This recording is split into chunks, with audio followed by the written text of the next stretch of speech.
नमस्कार, मैं प्रिया शुक्ला अपने देहाती लोकगीत चैनल में आप सबका स्वागत करती हूँ। आज हम दोनों बहनें लेकर आए बहुत ही प्यारा कलश गोठाई के बाद जब कलश भरा जाता है उस समय का गीत है। भागवत और रामायण में जब कलशा गोठा जाता है तो उसमें जब जल भरा जाता है उस समय ये गीत गाया जाता है। बहुत ही प्यारा है। ननद भौजाई का नोक-झोंक। आवई में कैलू बड़ी देर हो, कलशवा में देर भैली ननदी। आवई में कैलू बड़ी देर हो, कलशवा में देर भैली ननदी। देर भैली ननदी हो, देर भैली ननदी। आवई में कैलू बड़ी देर हो, कलशवा में देर भैली ननदी। की भाभी नौआ भेजू की भाभी बरिया, की भाभी नौआ भेजू की भाभी बरिया। की तू भेजलू हमरे भैया हो, कलशवा में देर भैली ननदी।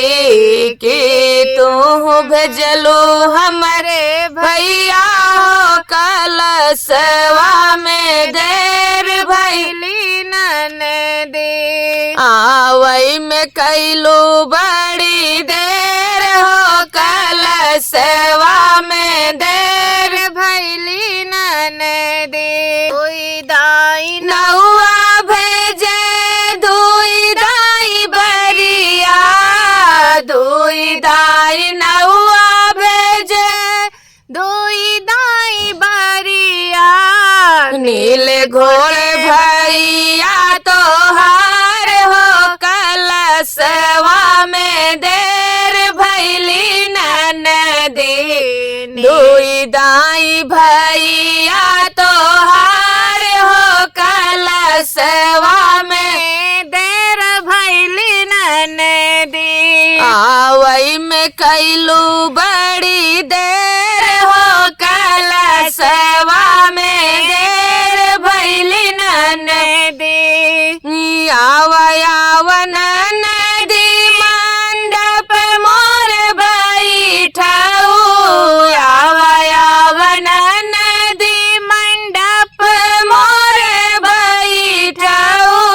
गोठी दे तू कलशा हमार हो, कलशवा में देर भैली ननदी। गोठी दे तू कलशा हमार हो, कलशवा में देर भैली ननदी। देर भैली ननदी हो, देर भैली ननदी। देर भैली ननदी हो, देर भैली ननदी।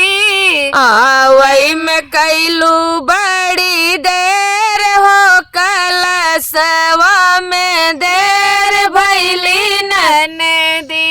हाथ के कंगना ले बई कलशा के भराउनी।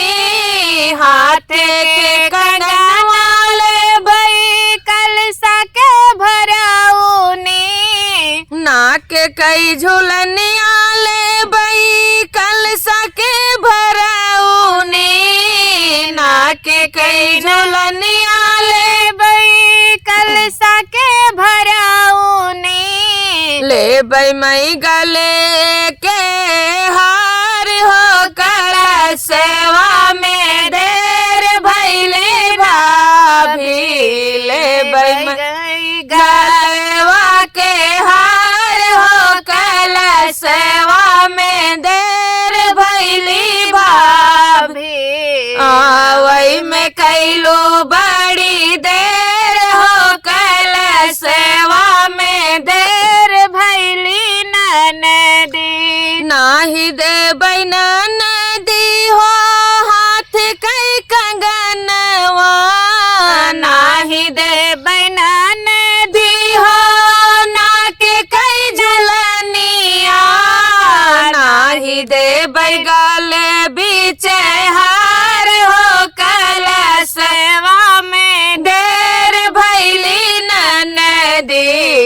नाही दे बैगले बीचे हार हो कलशवा में देर भैली ननदी।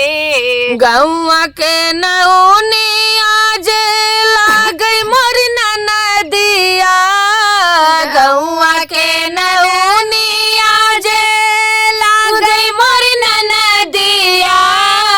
ले हम कलशा गोठाई हो कलशवा में देर भैली ननदी। ले हम कलशा भराई हो कलशवा में देर भैली ननदी। देर भैली ननदी हो देर भैली ननदी, देर भैली ननदी हो देर भैली ननदी। आवई में कैलू बड़ी देर हो कलशवा में देर भैली ननदी। बहुत बहुत धन्यवाद। कैसे लगा हमारा कलश भराई गीत आप लोग कमेंट में जरूर बताएंगे।